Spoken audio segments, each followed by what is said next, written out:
News India 27 नव्या पिढीचं नवं माध्यम। महानगरपालिका निवडणुकीचे रणसंग्राम रंगात। प्रभाग क्रमांक 2 मधून रवींद्र व कविता जाधव यांचा प्रचार शुभारंभ। नाशिक महानगरपालिकेच्या आगामी निवडणुकीसाठी राजकीय वातावरण तापू लागले असून इच्छुक उमेदवारांनी जोरदार तयारीला सुरुवात केली आहे। याच पार्श्वभूमीवर प्रभाग क्रमांक 2 मधून सामाजिक कार्यात सक्रिय असलेले रवींद्र दत्तू जाधव व कविता रवींद्र जाधव यांनी आज आडगाव येथील मारुती मंदिरापासून आपल्या प्रचाराचा शुभारंभ केला। रवींद्र जाधव हे गेल्या अनेक वर्षांपासून सामाजिक क्षेत्रात कार्यरत असून त्यांच्या कार्याचा ठसा संपूर्ण आडगाव परिसरात उमटलेला आहे। गेल्या 5 वर्षांपासून आडगाव ते शिर्डी अशी पायी साई पालखी काढण्याचे नियोजन ते सातत्याने करत असून भाविकांमध्ये त्यांना विशेष मान मिळतो। तसेच छत्रपती संभाजी महाराज मित्रमंडळ, महालक्ष्मी मित्रमंडळ आणि संकल्प युवा सोशल फाउंडेशन यांच्या माध्यमातून गणेश उत्सव, नवरात्रोत्सव तसेच छत्रपती शिवाजी महाराज जयंती हे उत्सव मोठ्या उत्साहात व सामाजिक भान जपत साजरे करण्यात येतात। कोरोना महामारीच्या कठीण काळात पक्षामार्फत स्वस्त धान्य दुकानातून नागरिकांना धान्य वितरणाची जबाबदारी रवींद्र जाधव यांच्यावर सोपविण्यात आली होती। ही जबाबदारी त्यांनी अत्यंत चोखपणे व प्रामाणिकपणे पार पाडल्याने नागरिकांमध्ये त्यांच्याविषयी विश्वास अधिक दृढ झाला। आज संपूर्ण आडगाव परिसरात प्रचार पत्रकांचे वाटप करत त्यांनी ज्येष्ठ नागरिकांचा आशीर्वाद घेतला असून आगामी निवडणुकीसाठी सज्ज असल्याचे स्पष्ट संकेत दिले आहेत। स्थानिक नागरिकांकडून त्यांना उत्स्फूर्त प्रतिसाद व मोठा पाठिंबा मिळत असल्याचं चित्र सध्या आडगावमध्ये पाहायला मिळत आहे। महानगरपालिकेच्या निवडणुकीत प्रभाग क्रमांक 2 मधून रवींद्र व कविता जाधव यांची उमेदवारी कितपत प्रभावी ठरते याकडे आता सर्वांचे लक्ष लागले आहे। येणाऱ्या 2025-2026 स्थानिक स्वराज्य संस्था ज्या नाशिक महानगरपालिका होऊ घातलेल्या आहे, राष्ट्रवादी काँग्रेस पक्ष अजितदादा गट याचकडून मला नगरसेवकाची इच्छुक उमेदवारी 100% भेटणार आहे। त्यात मात्र सर्व नातेवाईक, मित्रपरिवार, आडगाव ग्रामस्थ, आडगाव प्रभाग 2 शाश्वती आहे। मला माझ्या कार्याची पावती माझा पक्ष 100% देणार आहे। याची कोणी शंका मनामध्ये बाळगू नये। मी तुम्हाला सांगतो, येणाऱ्या 2025-26 जी महानगरपालिका आहे, या प्रभाग 2 मध्ये जशी 2002ची पुनरावृत्ती होणार, पूर्ण घड्याळ लागणार। येणारं पॅनल 40 सीटं पण घड्याळ या चिन्हावर निवडून येतील, मी याची शाश्वती देतो।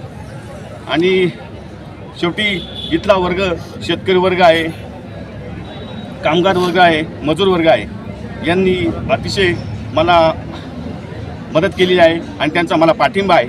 100% हा प्रभाग 2 मध्ये राष्ट्रवादीचं घड्याळ 100% येणार म्हणजे येणार। निवडणुकीचा कार्यक्रम जाहीर झालेला आहे। येत्या 15 जानेवारीला मतदान आहे। तर आज आमचे सहकारी रवींद्र दत्तू जाधव यांनी आज त्यांच्या प्रचाराचा शुभारंभ केला आहे। अजून युतीचं काय होतं, महायुती होती का नाही होती, अजून ज्येष्ठ नेते ठरवतील। पण आज जो पक्ष जो त्याची ताकद दाखवायचं काम करू राहिला, तर पक्षाला पण माझं असं म्हणणं आहे का सर्वे काय असेल तो सोडून जो प्रामाणिक कार्यकर्ता आहे, ज्यांनी पक्ष वाढवायचं काम केलं, त्याला तिकीट द्यावं असं माझी अशी मागणी आहे। आणि सर्वच आडगावकर उमेदवारांना आम्ही आडगावकर मतदार आमचा त्यांना सगळ्यांना पाठिंबा आहे। ज्याच्या गळ्यामध्ये तिकिटाची माळ पडेल तोच खरा विन होईल। आणि सर्व पक्षांची ताकद इथं बघायला मिळते आडगावमध्ये। रोज BJP, राष्ट्रवादी काँग्रेस आणि पुण्यामध्ये जसं शरद पवार गट आणि अजितदादा गट एक झाले, तसं ज्येष्ठ ठरवतील तेव्हा नाशकातही असं चित्र एखाद्या दिवस बघायला मिळेल आपल्याला। तर त्याची भूमिका आज आपण न सांगता पक्षश्रेष्ठी घेतील। तर माझं एकच मत आहे, एक तरुण होतकरू मुलगा आहे, त्याच्या पाठीशी राहावं आणि त्याला तिकीट मिळावं हीच शुभेच्छा। घातलेल्या निवडणुकीसाठी रवींद्र भाऊ दत्तू जाधव आणि अनुजाताई जगताप तसेच साबळे असे आम्ही सर्व उमेदवार आज आडगावमधून प्रचार रॅली सुरू केली आहे। तरी आम्ही घरोघरी सर्व बीडी कामगार, दुर्गानगर, आपल्या नांदूर, मानूर सर्व एरियामध्ये फिरत असताना सर्व जनतेला आम्ही भेटलो तर त्यांची अशी इच्छा आहे का परिवर्तन करायचं यावेळेस, तर त्यामुळं सर्व जनतेने आम्हाला आशीर्वाद द्यावा अशी आम्ही त्यांच्याकडे प्रार्थना करतो आणि थांबतो. काय विजन असणार आहे प्रभाग 2 साठी? प्रभाग 2 साठी मागील जे नगरसेवक आहे 2-3 वेळा त्यांनी जनतेने त्यांना साथ दिला, पण आता त्यांनी आम्हाला फक्त 10 कामं मोजून सांगा का प्रभागामध्ये 10 कामं झाले, त्यानंतर जनता जो काही निर्णय घ्यायचा तो घेईल. येत्या महापालिका निवडणुकीमध्ये उमेदवारी इच्छुक आहे, जवळजवळ म्हणजे त्यांची निश्चितच आहे बाबा उमेदवारी. तरी गरीब घराण्यातला मुलगा एकदम होतकरू आहे, सामाजिक कार्य करतो. आत्ताच आमची ट्रिप त्यांनी देवदर्शन घडवलं, पगोड्याला नेलं होतं.